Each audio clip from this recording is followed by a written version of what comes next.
Now, speaking of the Miami Heat, they were hot after Bradley Beal. And now that he's not there, where does that leave them? Well, according to Yahoo Sports' Chris Haynes, he says the Miami focus is Portland superstar Damian Lillard, with the genuine belief this could be the offseason that the veteran guard seeks a change of scenery. League sources tell NBA on TNT and Bleacher Report. So Chris Haynes is putting Lincoln Dame to the Heat. They're saying that Jimmy Butler is recruiting him. There's reports out there that Dame wants to stay with Portland. He's still playing the loyalty card. But it's just, me and Al talked about this on previous shows. You can only play the loyalty thing but for so long. Last year, even though he's preaching the loyalty thing, he was also sprinkling out there, I want to win. I can only do this but for so long. I don't know how much longer I'm going to play. It's time for Dame to leave, man. They're not going anywhere. Even if they turn the number 3 pick in Simons into...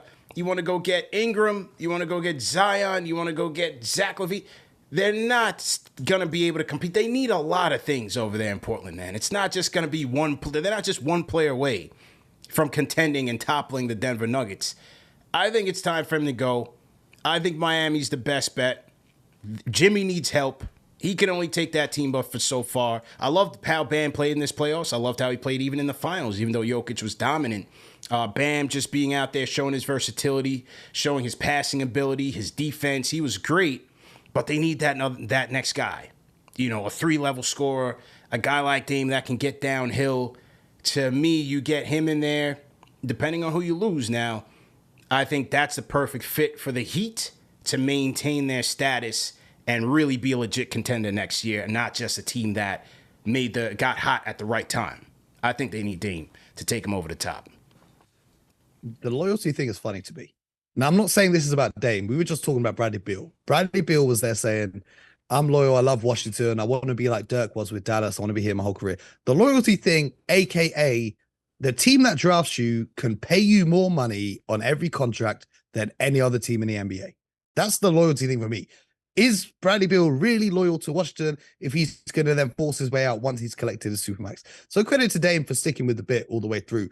But saying he wants to win in Portland, you're right. It's not going to happen. We already talked about having a top player in the NBA. And respectfully to Dame, he's not a top 3 player in the NBA. Also, defensively, there's a lot of questions there. So Miami, when I look at their roster, what I think they need the most is they need a 5. Because I think Bam Adebayo is best suited to the 4 position. If they had a 5-man, and let Bam play the 4, they would have a much better chance of competing against a team like the Denver Nuggets, right? A player that I would want, I don't know how they would manage it with the salary cap, but I'd want Brook Lopez in Miami at the 5 with Bam Adebayo at the 4. You're going to make yourself a bigger team. The small ball stuff, the Warriors convinced the entire league that small ball is the way to play. Okay, but you don't have Steph Curry. You don't have you don't have Steph. The Miami Heat, they were doing the small ball with LeBron at the 4, but everyone else, you don't have LeBron James to play your power forward. How is it going to work for everyone else? So, for me, the Heat need to address their center position because you saw when Cody Zeller came in the game, that was horrific scenes in the NBA Finals. And then after him, you've got Jovic and Yurtseven, who I got a lot of love for those guys, but they're not contributing. So they've got to get a 5. In terms of Dame coming in, obviously he's going to stretch out the floor a little bit with his ability to shoot from so far out. Jimmy Butler is going to then have more space to operate and whatnot. But does Dame Lillard going to the Miami Heat in exchange for a hero or whatever it might be turn them into championship contenders? I don't know. I don't know about that. This Miami Heat run that they went on in the playoffs this year, I'd be shocked if they could replicate it again next year. Right. I would really struggle to see them doing that once again. If everyone else in the East stays healthy, you got to think about other teams. Like the Cavs are going to be better next year. Mobley is going to be much better. He's got the potential to be a very good player in this league. Your Knicks, they've got the potential to be better next year. So I don't know how I like that. But the other thing with Dame Lillard, you got to listen to Chris Haynes, who's obviously very close with Dame. And what he's saying in that report, if you read between the lines, is Dame wants to go to Miami. But Dame, unlike Bradley Beal, doesn't have the no trade clause. So unless the Portland front office want to do him a favor and send him to Miami, I think they can get better offers elsewhere. Brooklyn have got a whole load of draft picks that they could give to Portland. If Brooklyn wanted to put a package together and get him over there to play with Bridges and those guys that they've got over there on the Nets, there are other teams that I believe could put together better packages for Dame Lillard I get he wants to go to Miami. He just doesn't want to come out and say it because that's not his brand. His brand is I'm loyal to Portland. I want to win a championship here. That's cool. That's whatever. But I think that Portland, if they're going to be true to themselves as a franchise, can get better deals elsewhere. If they want to be, thanks for your service, Dame, we'll send you to Miami where you want to play, then you can see him ending up there. And I think it's the latter that's going to happen because he has been loyal to Portland. He's tried his hardest. I think there is going to be some, you know, model kumbaya session that comes in at the end saying, you know what, Dame, you did your best here. We tried our best too. We're going to be amicable and we're going to see what we can get from Miami because that's where you want to go. And I think if you do put Dame in Miami, I think they're pretty close to a championship caliber team just because I know this run is all, well, you discussed like all the things that had to happen. Giannis twisting his ankle, Randall re-aggravating his ankle before that series, everything else that came through. But the way that Spoelstra, if you have Spoelstra on that team and he's able to galvanize the rest of these guys to get them going, I feel like you add Damian Lillard, you add a 5 to move Bo. I feel like all that together makes it a pretty competitive team to say, hey, they could do it once again. And you're talking about seasoned veterans too with Dame, Butler. You still got the Celtics who are still on the younger side. Knicks are still on the younger side. Philly, I mean, Embiid, Harden, if that's going to be your duo, we could just count them out in the second round because they like to choke. So I don't know. I think with Miami, they're a legitimate contending team if you go get Dame. I hear what you're saying, but you're getting Dame, and then that's another guy who you have to try and hide defensively. Now, Eric Spoelstra is one of the best coaches we've ever seen, and we saw him do a great job through the playoff run, right? He's bringing out these zone defenses. Teams don't know what to do. Until Nikola Jokic walks in the door, and they run the zone, it works for a few possessions. He said, well, you know what? I'm just going to go and post up and collapse your zone straight away. And then after he did that in game 3, they didn't go back to the zone in the rest of the series. So the rest of the league watching that, Giannis at home watching that, Embiid at home watching that, is thinking, well, if they do that against us, I'm just going to do the same thing. All it takes to collapse the zone defense, there's a reason you don't see it so often. And that's why it made me so mad watching the Celtics try and play against the zone defense and just fail miserably. It's very basic stuff. If you've got the talent to be able to pick apart zone defense, and as great Spo is at throwing teams off the rhythm and whatnot, when you're talking about challenging for a championship, I'm not talking about winning in the regular season or getting through the playoffs. I'm talking about actually lifting the NBA title. Defense, it always comes back to defense, and that's my big red flag about Damian Lillard is the defensive side of the ball. I would never question what he can do scoring wise, playmaking wise, but defense. So you've got Dame Lillard, you can't have then have Dame and Duncan Robinson on the court at the same time, for example. Right. So you've just got another guy you have to hide on the defensive side of the ball.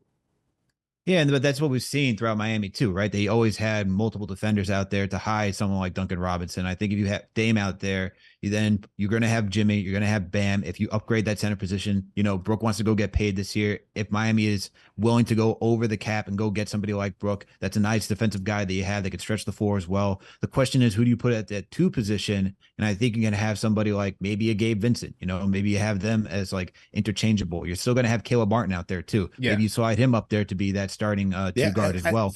And you're a small team. You're a small team now. You're going to get killed on the boards. And we saw, even though Michael Porter Jr. played bad, he killed them on the rebounds. So it's like, I understand having Dame would be an upgrade to this roster. I'm not saying it wouldn't improve them. I'm just like, if you're going up against, if Milwaukee keep holding Brook Lopez, you're going up against Milwaukee. You're going up against, if James Harden and Joel Embiid figure out how to stop choking, you're going up against them. You're going up against the Nuggets in the finals. That's the tier of basketball that I'm talking. It's like, yeah, no doubt it improves Miami, but do I see them winning it all? I don't see it. I'd say like they're a championship caliber team, not the sense that they're going to win, but you can see them in the finals. Yeah. I could see that type of team in the finals. Yeah, but because all it takes is for like Dame to go off, right? We've seen those type of playoff runs where he can just go off. We could see these type of hot shooting night performances. Look, the Miami Heat just did it with a bunch of role players where we're watching Caleb Martin, Gabe Vincent. These guys are averaging 20 on a night-to-night basis. And I think if you got someone like Dame Lillard who can easily do that in his sleep, you easily can go all the way through in one playoff series. So someone like the Milwaukee Bucks, I where you have Drew Holiday, sure, maybe Dame doesn't go out there and go get a 50 piece, but he can easily still go get a 30 piece for you, which is still a problem. I see it, but you got to think about it like this.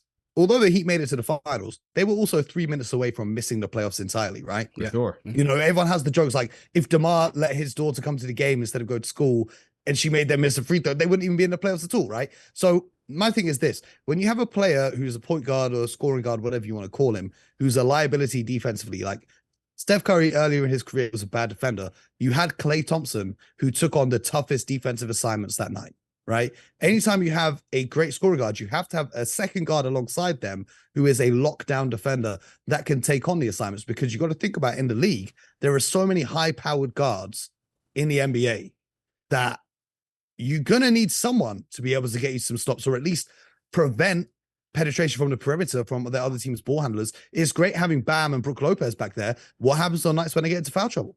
What happens if one of them's not available? If you can't stop any penetration, let's say you're going up against the Knicks, how are you going to stop Jalen Brunson with Dame Lillard trying to guard him? I don't see that happening. Yeah, I mean, I hear that. Yeah. But then once again, it goes back to like, well, how do you feel about Caleb Martin in that starting rotation? I need to see a full season of Caleb Martin. He did a great job in the playoffs, but how's he going to feel now if Dame comes there, less touches, less minutes on the ball? You're going to be turned into a spot shooter because your role's going to change drastically. You know, even if Hero wasn't injured, do we still see Caleb Martin elevating his game in the same way if Tyler Hero's in there getting significant minutes? So it is a lot of these things, they're all situational. We can't just go on the assumption that Caleb Martin we saw in the Eastern Conference Finals is going to be the same Caleb Martin we see for the duration of next season, because so much of it is situational basketball. It's only the top level players that you can rely on to reproduce their performances. When role players have great series, like remember that finals when Gary Neal was cooking for the Spurs, and or like these random guys that just come out of nowhere. You can't ask them to replicate that in different roles, in different places, different situations. That's where I hang out. If Caleb Martin can play like that for a whole season, then amazing for the Miami Heat. But the Fantastic. thing is, do I if you have expect him Dame to do that? if you have Dame, you don't need him to do that. I think that's the point I was trying to make. Like, yes, you will have defensive holes, and if there's a coach that could cover it and hide it, it would, to me, it would be Spoelstra with the different zone coverages that they can employ. Now, when you get to the Jokic level, yes, things can be different, but you're not going to be facing that in every level of the playoffs, right? Like, you're still going to have your advantages. And then on the flip side, where, yes, Miami's role players did step up in most of these series, except for the finals. You know, a lot of guys had up and down games. A guy like a Dame, you can count that he's going to elevate his game and be even better than Jimmy Butler, which is what I think they needed. Now, on the back end, I think you're definitely right. I think they definitely need to add more size, somebody that's better than a Kevin Love. A Brook Lopez would be perfect. There's even talks about them trying to get Porzingis and Dame over there in Miami, which to me would be a solid ticket. That would be interesting. Yeah, I think that would be interesting as well, man. The thing with all of this, for me, is like what I was talking about with DeAndre Ayton becoming the fourth option. There's always the human aspect that people forget about, because at the end of the day, being in NBA is your career, right? Yeah. Now, the Miami Heat have got Caleb Martin on a steal of a contract. He's making, what, $6 million this season, $7 million next season, and it's a player option. So after this season, he'll be on basically an expiring contract. And if he is really this guy that we saw in the Eastern Conference Finals, if he really is that caliber of player, is he going to be happy taking a back seat and not having a role in the offense that he had before, because Dame Lillard is doing it now? Because everyone assumes that these guys will just buy in because they want a team to win X, Y, Z. You got to remember, these guys got to get paid as well. They're thinking about their next contract. They're thinking about, okay, cool. So if Dame's here now for the next few years, and I'm basically just a spot-up shooter, when I hit free agency, am I just going to get a minimum deal again? Yeah, I want to at least try and get a mid-level. I'm not trying to get max, but come on, like, I've got to be able to show my skills. There's always like the human element that people don't necessarily see or is necessarily ever spoken about, because players won't say it in the interviews. But like, you guys, I'm sure you've seen that clip of Kobe talking when he was trash talking someone because their teammate got paid, but they didn't get paid. So he just decided to deny them the ball on every look and said, look, you're not going to get paid because you're not going to be able to score the ball in this game. That there's a very human element in that, because it's like, we can't just assume it's NBA 2K and we're going to just plug, oh, this guy's a 99 overall 3-point shooter. This guy's 95 overall mid-range shooter. We could put them together X, Y, Z. It's like the human element of the game as well is something that needs to be considered, and how that's all. I get heat culture, whatever. But at the end of the day, it all comes down to the bag. And Dame's got his, but let's say Caleb Martin is this guy who could be the second best player on the team. He's going to want to go and get his too. So now you're taking him from what was the second option in that run through the Eastern Conference to now being the fourth or fifth option on the team. And how's that going to play out for you? Yeah, absolutely.